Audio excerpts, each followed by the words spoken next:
Tante May, dans la trilogie Spider-Man du MCU, est une figure emblématique et la gardienne légale de Peter. Depuis le départ de la trilogie de Tom Holland, aucun indice n'aura été révélé quant à la présence ou non de son oncle Ben, que l'on voit et qui est un personnage central dans les trilogies de Sony, que ce soit celle de Tobey Maguire ou Andrew Garfield. Mais alors, où est oncle Ben dans l'histoire de Spider-Man du MCU? Est-il vivant?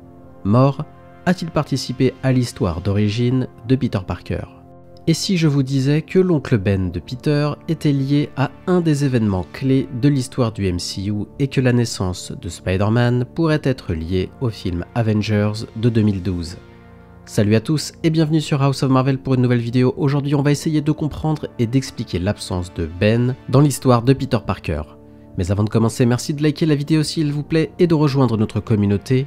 Préparez le café, installez-vous bien confortablement, je suis Julien et vous êtes sur House of Marvel. Et si cette figure cruciale de l'histoire de Spider-Man avait été tuée lors de la bataille de New York?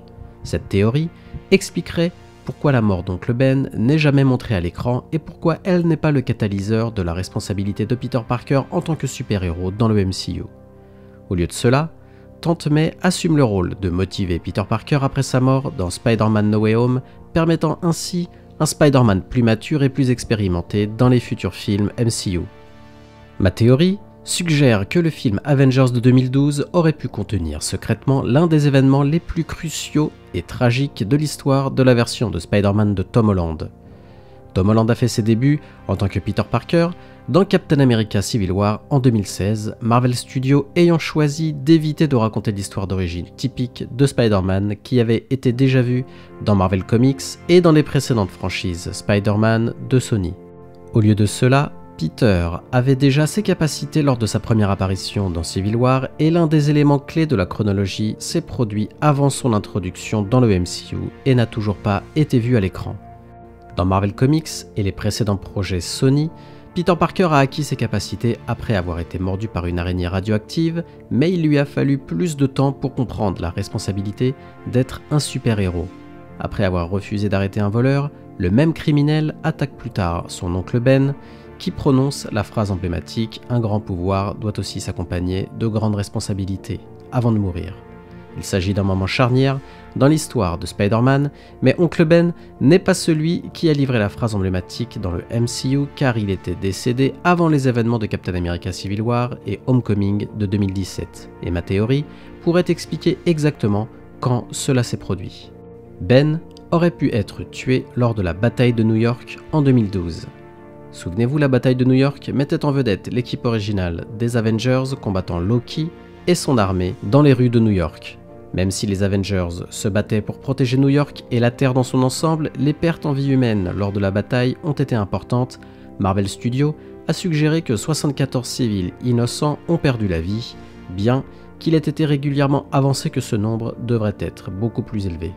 Et je pense donc qu'il est très probable qu'oncle Ben ait été l'une des victimes des Avengers à New York. Cela aurait placé sa mort 4 ans avant Captain America Civil War, ce qui la rendrait assez tôt pour que son absence se fasse encore sentir, mais assez longtemps pour que le processus de deuil soit déjà, entre guillemets, passé.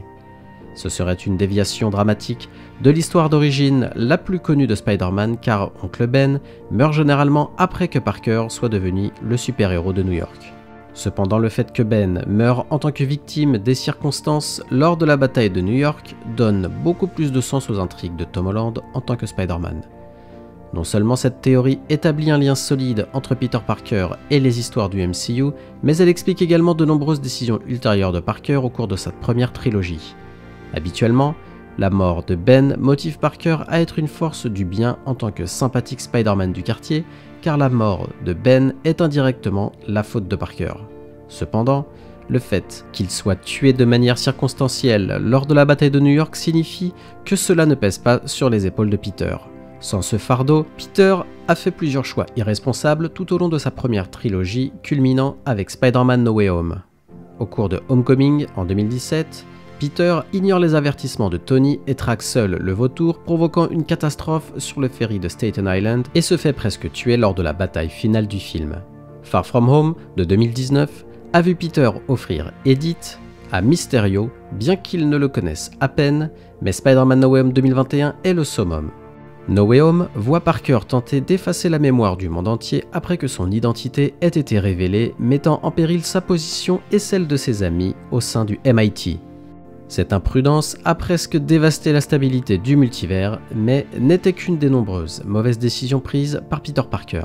Bien que le film soit entouré des mauvais choix de Peter Parker, No Way Home a également conclu la première trilogie MCU de Tom Holland et son histoire d'origine complète en tant que Spider-Man, la mort de Tante May remplaçant le rôle de Ben dans la trame de fond habituelle de Spider-Man.